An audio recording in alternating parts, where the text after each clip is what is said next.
These are some hints for the recipe lab.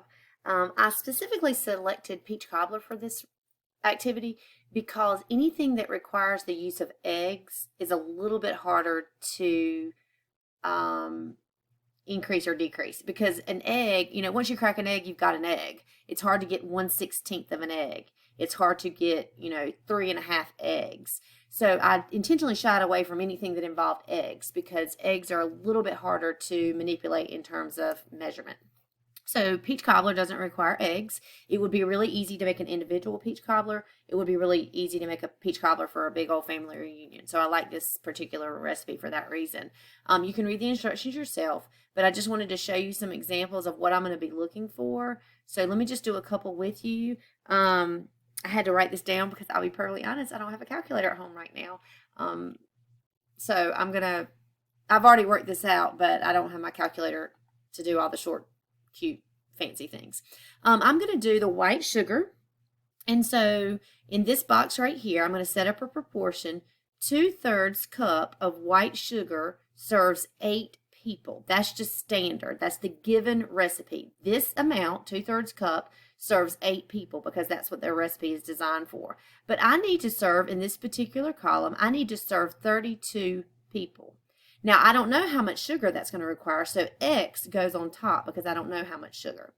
Now, again, I do not have a calculator at home with me, so I had to do this the old-fashioned way.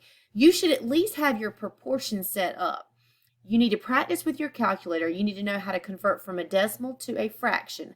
I will not accept decimals on this part of the lab because you do not cook with decimal measuring ingredients. You've got a half a cup, a quarter cup, an eighth a cup, but we don't use decimals that much in baking or cooking. So you're going to have to give me a fractional answer. I'm going to do this the long way, but again, if you have a calculator, you can do some shortcuts. So I'm going to cross multiply 2/3 times, I have to write really small, 2/3 times 32. And then I'm going to cross multiply here. 8 times x is 8x. 2 times 32 is 64. 3 times 1 is 3, and that equals 8x.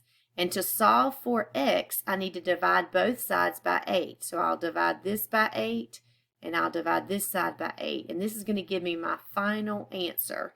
The answer here is 2 2/3 cup, 2 2/3 cup of sugar. Now, when you do this lab, before you turn it in, look at every box and see if it makes sense. Think about it this way.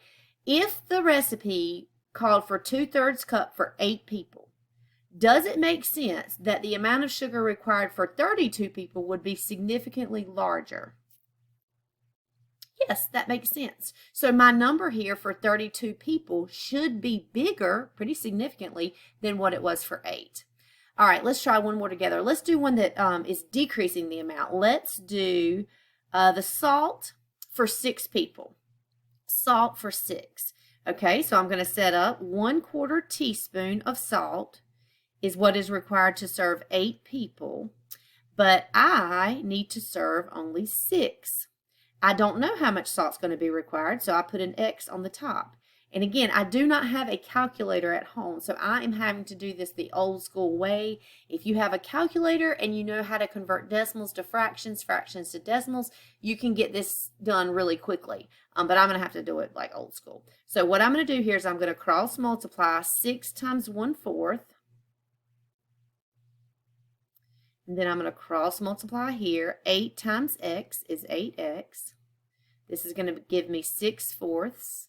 Now, I can reduce 6/4 by 2. 6 divided by 2 is 3. 4 divided by 2 is 2. Oh, I forgot to put my x there, sorry. And now 3/2 equals 8x. Now, to solve for x, I need to get rid of the 8.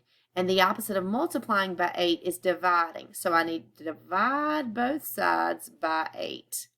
I'm running out of room. Okay, my answer here is 3/16 teaspoons of salt. 3/16 teaspoons of salt. Now you'll see I'm having to do mine you know, every step because I don't have a calculator. But if you have your calculator, once you get your proportion set up, you can use your calculator to help you get that answer. Make sure you do not turn in a decimal on this part of the lab. There should not be any decimals in your recipe lab, okay? So good luck.